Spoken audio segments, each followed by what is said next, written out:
सदर रियासती बीजेपी व रुकन पार्लियामेंट मंडी संजय ने सदर मजलिस इत्तेहादुल मुस्लिमीन बैरिस्टर असदुद्दीन अवैसी की जानिब से बीजेपी रुकन पार्लियामेंट अरविंद पर लगाए गए इल्जामात मुस्तरद कर दिए और असदुद्दीन अवैसी को चैलेंज किया कि अगर ये हकीकत में बीआरएस की कारकर्दगी से मुतमईन नहीं है और बीआरएस से मुकाबला करने की उनमें हिम्मत हो तो हैदराबाद के अलावा रियासत के दीगर असेंबली हल्के से आने वाले असेंबली इंतखाबात में मुकाबला करें।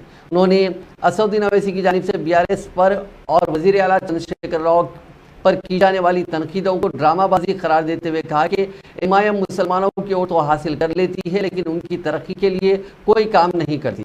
उन्होंने पुराने शहर की अबतर हालात की जिम्मेदारी एमआईएम पर लगाते हुए कहा कि क्योंकि नए शहर के बराबर पुराने शहर की तरक्की नहीं की जाती है। पंडित संजय ने कहा कि एमआईएम की तारीख रही है कि रियासत में चाहे कांग्रेस की हुकूमत हो या तेलुगु देशम की हुकूमत या फिर बीआरएस की हुकूमत हो, वो हर हुकूमत से मुफाहमत करते हुए अपने ज़ाती मफादात पूरे करती है। बीआरएस पार्टी చూస్తున్నది వీళ్ళందరూ లక్ష్యమైంది భారతీయ జనతా పార్టీని తెలంగాణ రాష్ట్రంలో అధికారం రాకుండా అడ్డుకునే ప్రయత్నంలో వీళ్ళందరూ ఒక్కడెత్తున్నారు।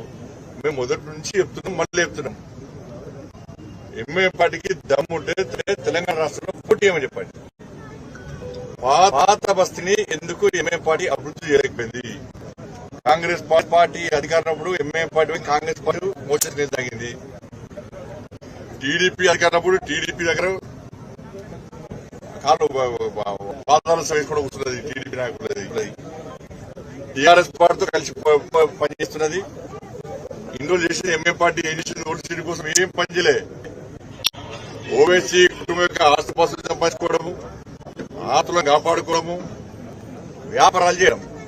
ఓల్డ్ సిటీలో ఇంతవరకు ఒక్క కంపెనీ ఎందుకు రాలే?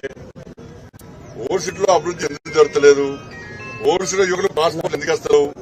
ఓల్డ్ సిటీలో యువతకు ఎందుకు ఉద్యోగాలు వస్తలేవు? ఓల్డ్ సిటీ న్యూ సిటీ ఎందుకు కాలేకపోయింది? ఓల్డ్ సిటీ ముస్లింల బతుకు ఎందుకు నాశనం చేశారు? దాని మీద ఎంఐఎం పార్టీ నాయకులు ఫస్ట్